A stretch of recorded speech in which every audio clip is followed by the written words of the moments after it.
Coming up on the official Celtic FC podcast, Natalie Ross speaks about her pregnancy and adapting her role as a Celtic player and what her hopes for the future are. Yeah, I'm looking forward. I've got a focus to come back and play, and that was my main thing, was to get another contract because I still feel that I can play. So yeah, and I'll have a little baby here hopefully to come and see me play. Natalie, thanks very much for joining us on the official Celtic FC podcast. First of all, I'm probably the last person at the club to congratulate you on your wonderful news. I think everybody saw that lovely video on the Celtic social media about you telling all your teammates that you're going to be having a baby. First of all, how are you feeling anyway? So it's been quite a tricky pregnancy, to be honest. I found the sickness quite bad. It's good obviously having football as a bit of a distraction, but I guess it's warm just now, so that can be a bit hard, but it's very exciting. It seems a long time ago since I done that video with Lewis's help, but it's an exciting time. I just hope the sickness passes soon because it's been quite hard. Yeah, I was wondering as well, because obviously you're kind of one of the more experienced players. You're used to standing up in a dressing room and talking in a football context. I was wondering how nervous you were before you went into the room to tell them that personal news. It was tricky. I'm quite superstitious as well. I don't like to say things in case something bad was to happen. So I was a bit apprehensive announcing it, and I think initially some people thought I was retiring. So that was what they were saying, oh, I'm so glad you weren't retiring. So I was a little bit nervous, but it's great the questions people have asked. Obviously I went through IVF and the girls have had a lot of questions, which I think is great to ask because sometimes it's a taboo subject. So I've had a lot of positive support, and I am glad I done it the way I did because I think the girls were starting to guess because I hadn't really been training much, obviously with the sickness and trying to be careful. So it was the right time to do it. It just seems so long ago now, and I'm hopefully now near the other end. Yeah, and when is the baby due? So October, so middle of October if everything goes to plan. So not long, 3 months. Exciting time. Yeah, ahead. It's exciting, big changes. Yeah. Yeah, because obviously it's one of those things that, and you know, for female players, that they're something that quite a few players in the game, you've got a teammate, for example, Lisa Robertson, that's gone through that as well and then come back and start playing. It's something that female players have to deal with, and I suppose that's a challenge in itself because then you're having to adapt to, you know, what you're eating, the fact you're not being able to train with the team, you're not being able to play with the team anymore, that in itself, because I suppose your day-to-day routine as a professional footballer. It's a big change, and it's trying to adapt to that, like you say, and find a way to still influence the team. I'm quite vocal when I take part in training. It's been tricky with being so sick sometimes I haven't been able to take part, but even Grant and Stuart have mentioned me just being there and just, you know, kind of supporting the girls the best I can. And even being there when in our season and match day, speaking to girls at half time, full time, I get a lot out of that. It is a different role and it's trying to adapt to that, but I think it still gives me a focus to try and get back once the baby's here. Yeah, I mean, I suppose one of the things I was curious about, and again, as somebody who's been playing here but playing professionally for so long, obviously younger players are coming in and you're a role model in terms of actual footballer, but you know, this aspect of it, I'm sure that must be something. You mentioned the fact that maybe you get a lot of questions from the girls, that maybe at some point down the road in their lives, this might be something they might consider. It might be good for them to have a teammate that's gone through that and they can either pick your brains or see how you're dealing with it. I think so. Again, as Stuart's kind of said, kind of a guinea pig in this situation, trying to get specialist support. Obviously, again with contract extension, hopefully the next player that announces this, it'll be a little bit easier, the process, and the support will be there because the club have supported me, which is great. So again, it's a lot of questions the players have, and even the IVF process, I know kind of in America and England, there's a lot more money down there and they kind of support players. So hopefully it comes up here, and in America some of the teams actually pay to freeze the players' eggs and part of their contract, which is incredible. The money is obviously so different over there, but you know, if we get to a point that, you know, we can have a specialist available that obviously I've now got access to, it is great, and it gives players confidence because some of them this is their only job, and it must be quite scary to think what's going to happen when you fall pregnant. So to know potentially they've still got a contract at the end of it, and you know, they could potentially still come back and play. Like Lisa Robertson's a great example that you can do it. Like your body does change, but it's still able to play football. Yeah, I mean, in that you've mentioned the IVF, that you know, for people who have gone through that can be in itself quite a tough and challenging thing. Obviously, you hope that there's that real positive outcome at the end of it. That itself must be, you know, for you having to deal with that as well, must have been challenging. It was, again, it was more challenging than I thought. Again, kind of the mercy of the NHS, I went through NHS, so it was just, they give you a date and that's what you have to go with, which it was a bit sooner than I expected. So again, things happen for a reason, I'm a big believer, so it happened quite fast, and luckily I was first time on IVF, so it has happened really fast for me, but I found it hard with the medication and taking the tablets and the injections. That was quite hard, and for me it's kind of continued, the sickness has continued, unfortunately.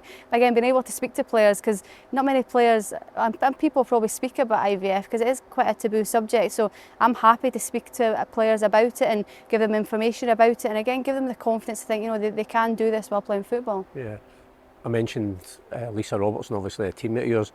Has that been helpful as well, maybe even just talking to her, because as I say, she has come back from having a baby and is back playing for Celtic, back winning trophies for Celtic, and obviously I'm guessing that at some point down the line that you want to be replicating that as well. Yeah, just even at every stage saying, is this how you felt? And I don't think Lisa's sickness was as bad as mine, so that's a wee bit trickier, but even asking her like when she had Lucas, like, how did she feel afterwards, what kind of was her time frame to get back? So I kind of have a focus myself, like when I'm looking to come back. I know things can change, and hopefully the birth, touch wood against superstitious, it all goes well, and I'm back soon. But you know what it is, it's good to have someone to speak to about it, because it's hard until you go through it. Nobody really fully understands how you're feeling. And you could say to someone, oh, I feel really sick, but until that person's been through it, it's quite hard to understand. So yeah, it's been great to lean on Lisa.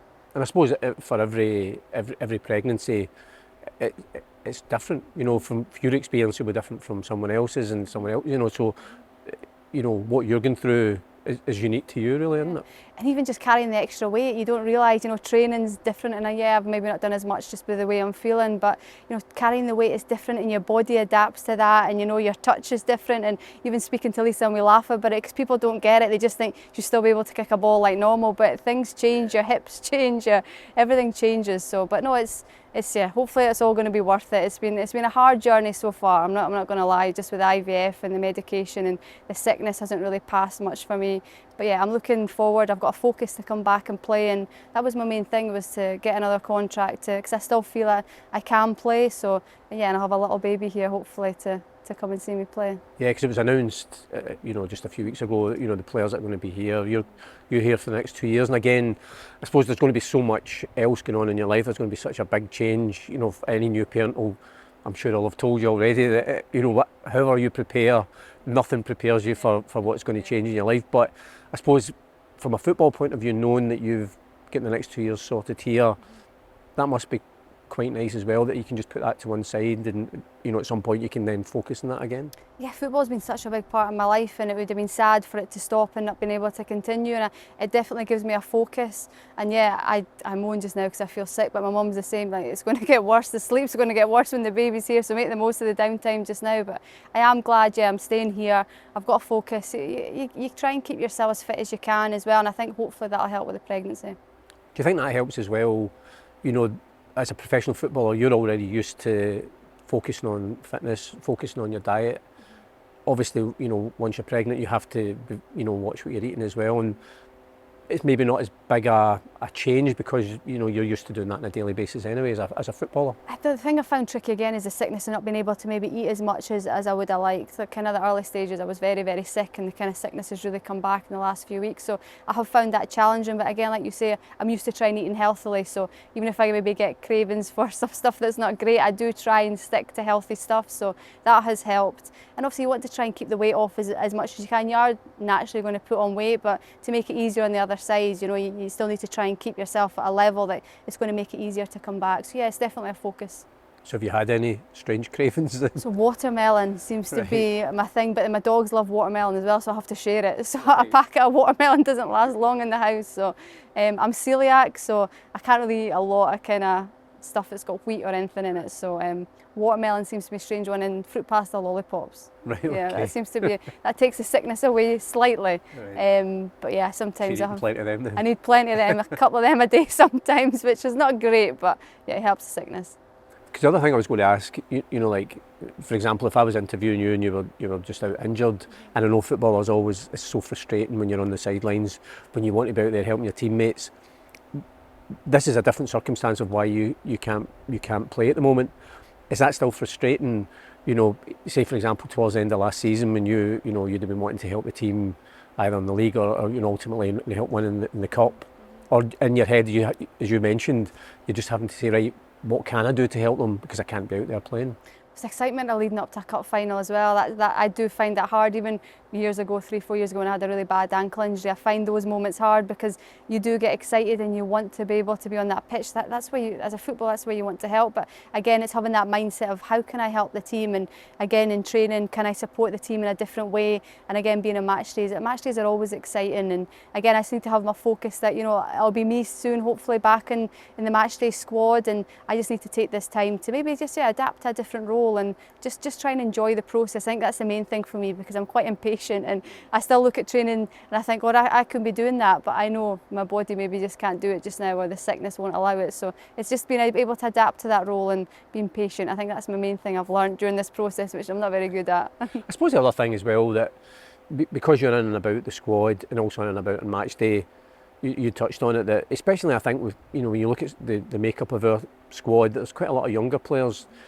Just even still you being able to be there and giving them maybe a few words of advice of what to look out for in a game or whatever, that's probably invaluable to them. Yeah, I still think it's nice to still come and ask my opinion, which I think is great. And sometimes maybe coaches can be really busy, and sometimes just putting an arm around someone you can see that's struggling a little bit sometimes helps. And I know as a player, regardless if you're experienced or you're younger, it's nice for a player just to come up and say, you had a really good training session there, or keep going, or you could maybe try this. So I do know how important that is as a player. I like it myself. So yeah, I try in certain moments to do that and just find those moments, because I know as a coach sometimes you can get wrapped up in games and winning games and kind of cup runs. So yeah, again, it's adapting to that role, which I think I've managed to do eventually, just to try and change my mindset. Yeah, I suppose that takes because you're so used to being involved in one way, I suppose it takes a wee bit of time just to, as you say, adjust mentally to, right, I can't do that, but I can do this. So. Yeah, no, it does take a bit of time. And even kind of when the baby comes and I'll be on maternity coming to watch the games, it'll still be nice to hopefully be involved in some sort of aspect. So yeah, football's just been such a big part of my life. It'd be strange not to have any football. So even I'm thinking maternity, I still want to be there supporting the girls. But yeah, we'll see how the birth goes. But hopefully I'm still here around the girls. I suppose it's nice, from your point of view, but also from their point of view, because obviously primarily, it's your baby, it's you and your partner. It's just that family unit. But then you've got this Celtic family, and I'm sure every one of your squad will be excited when this baby comes as well, because it's part of that kind of wee Celtic family. Everybody asks day to day how I'm getting on, how long I've got to go, and they're asking questions, when will you be back, or injured players can help look after the baby when you're training. So everybody's already suggesting these kind of things. So is that lining up babysitters? Yeah, that's a good thing. Yeah, I'll be out there for hours just to get a break. So no, it's really nice of them. So and I know there's a lot of staff as well, and they're not even just the kind of playing staff that work at Barrowfield that want to help, which has been really good. It's such a positive thing, and like you say, hopefully kind of paves the way for other players to have the confidence to be able to do it while they're playing, because I think a lot of players potentially still in Scotland think they need to finish their career before they can do it, but there's definitely a way to still do it while you're playing. Yeah, and you'd mentioned briefly your mum there. I was just going to ask this question as a grandparent now, and knowing that the absolute joy that brings, how are all the prospective grandparents looking forward to They're excited. Yeah, my mum and dad have got they've got grandchildren already. My sister's got 4 kids, so they're really looking forward to it. They know what kind of person I am, so they need to say I need to chill out a wee bit, but they stay up in Aberdeen, so it's going to be a lot of commuting for them and for me to go up, but they're going to be heavily involved. My dad still comes and watches every game, from travelling down to Aberdeen since I was really young. He's heavily involved in my football, and again, it's good that I'm still here. We still talk about football daily, and he still watches the games, and yeah, it's a very much family approach to this, and I'm going to need their help when the baby comes. Yeah.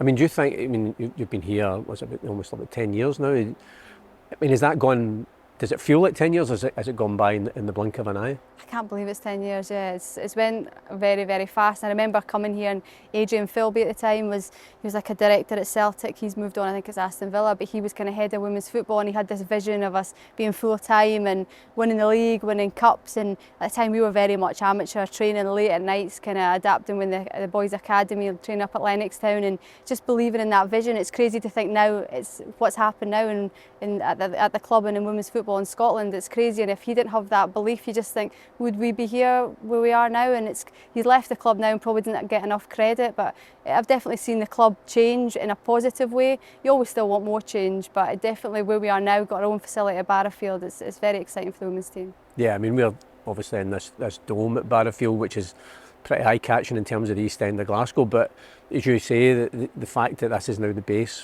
for your squad, that's a massive step forward as well, and just kind of, I suppose, helps give the whole team and the players, the staff, a real focus and kind of sense of belonging. It does, and new players coming as well. It must be nice to come round and think this is the women's base. And in the inside dome, it's nice when the weather's not very nice and when we're inside here. So again, a big change. Players don't believe you when, like me, Kelly and Craigie have been here for years, to think, we used to train 7 till 9 at night times. We had to wait till the academy boys came off the pitch, and big changes now. We're in during the day, we get a breakfast, you train, you've got gym, you get your lunch. It's a professional athlete, what it should be like. So there's been a lot of change, which is positive. I'm glad I've been part of it and kind of believed in what Adrian's vision was, because it's definitely coming to fruition now. So I think we've still got more to come. I think we're feeling good about this season, even though I won't be part of it the first half. But it seemed very positive environment just now. The players that have come in seem really, really nice. So I'm excited for it.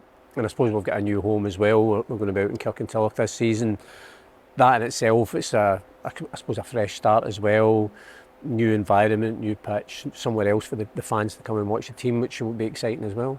Well, again, it's like, I think people have kind of related it to like the Peasy where Glasgow City train. You play, you can kind of make it your own stadium, like you say, because obviously Hamilton we shared with other teams. So again, the stand's not the biggest, but we can make it our own ground. I think it could be somewhere very special for us to play, and hopefully make it hard for teams to come there and play against us. So I think it's an exciting time for the club.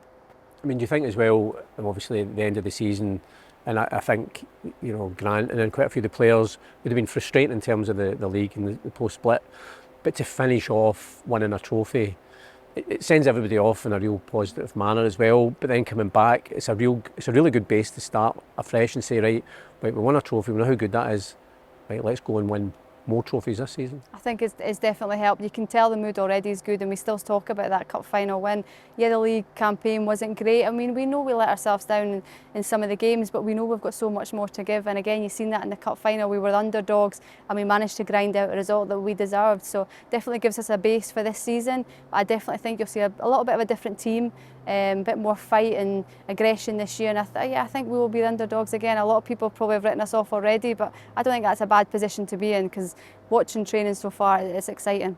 Yeah, and you mentioned about obviously the changes that you've seen over your time here at the club, and I suppose I've heard it said by quite a lot of players that whenever they finish the game, they want to leave it in a better place than they found it. And certainly the way that the club's progressed, the Celtic women's team's progressed, even since you've joined, that must be quite pleasing as well. But as you already touched on, you want to keep progressing and keep improving. Sometimes you have to sit back and think, it's great the way that we've progressed, but sometimes you can't just sit and just accept that. It's still fighting for, you can see WSL, obviously the money down there is unbelievable, and we can't really compare ourselves too much, but you keep trying to achieve what they've got. Every season you try and get a little bit more. So again, even with me being pregnant, like I say, getting a specialist at Hampden Sports Clinic I'm now seeing, and getting a contract extension, obviously it sends out a positive message, I hope, to the league. And if it happens in other teams, players announcing their pregnancy, that other players are supported in the same way. So again, if I retire in a couple of years' time or whatever happens, hopefully I can look back and think, I was pregnant, I went through IVF, and it's made it easier hopefully for the next player that announces it. Yeah, because I think that was one of the first things you said when we were just starting chatting, because there's obviously, maybe down in England and elsewhere in women's football, there's examples of women of taking time out from their career, of starting a family and then coming back and playing. So there's certainly examples there, but as you say, for you, it's certainly a high profile club at Celtic to begin through in this, and being quite positive and happy to talk about it. As I say, maybe for the younger players, it's maybe not on their radar just now, but at some point down the line, they can either speak to you or they can remember that example as well, which can only be a really positive thing. And hopefully at that point it's an easier process as well, so when they do come to announce it, that you know things are a bit in place. Because again, if you're the first person, because Lisa kind of did it, and you know times were changed, we've even progressed even since Lisa announced she was pregnant, so the club's in a better place now, so hopefully going forward it is a lot easier. And like I say, it's great to think players can do this and still come back and play and have a family, because like you say, it's part of the process, females, if you want to have a child, so in every other job you can still do it. So it's great that I've been given the opportunity to do it, and I just, hopefully everything goes to plan and I'll be back on the pitch soon. Yeah, because it's nice. I mean, I've seen it a couple of times now when we've won trophies, and you know, Lisa's come on at the end of the game with a wee boy, and just that kind of sense of, you know, it's obviously a family achievement, and getting pictures with the trophy and stuff like that, and that's a lovely thing to see as well. And I'm, as I say, I'm guessing that, you know, your target's to get back playing for Celtic at some point down the line, and that you know, you would hope that we're winning more trophies, and that could be you. Great achievement for Lisa to be able to do that, because I know it's not going to be an easy process, and that's what Lisa said, because people think well, you have a baby and you just come back, but your body changes completely, so, and her mindset had to change as well, because obviously to begin with you're not going to maybe play as much as you would like, and you have to fight for your position, which I'm ready to do. So yeah, it's great to see Lisa. It's a very happy thing when you see little Lucas. He's a lovely little boy, so when he's part of the team and he comes in the changing room and he meets the girls, everyone takes them. And so he was on our pre-season trip last season. It was lovely to have him about. He's just a joy. He makes you smile. So yeah, hopefully that'll be me. Yeah, and I suppose that must be a good thing for you to know that you know that you know, when you become a mother and this baby's going to be in such a positive environment here, that you know, say all the girls are, you know, are going to be so supportive as well. That must help you, knowing that's the kind of environment you're going to be working in. No, it does, and our well-being, Erin has just had a baby. She just went off maternity, and she's been sending photos in the group chat, and everyone's saying keep sending them. So everybody's very positive and quite maternal on the team, I would say. So even though we've got a young team, they're still quite receptive and supportive. So yeah, I'm looking forward to, hopefully everything goes to, I keep saying going to plan, I'm so superstitious, taking in the little baby in here and getting back to training. Yeah, and you know, you obviously mentioned, you know, your sister's got 4 kids. 4 kids, yeah. I mean, again, that's a great resource for you to tap into. Yeah. Get help and advice from her as well along the way. I can't believe she's done it 4 times, to be honest.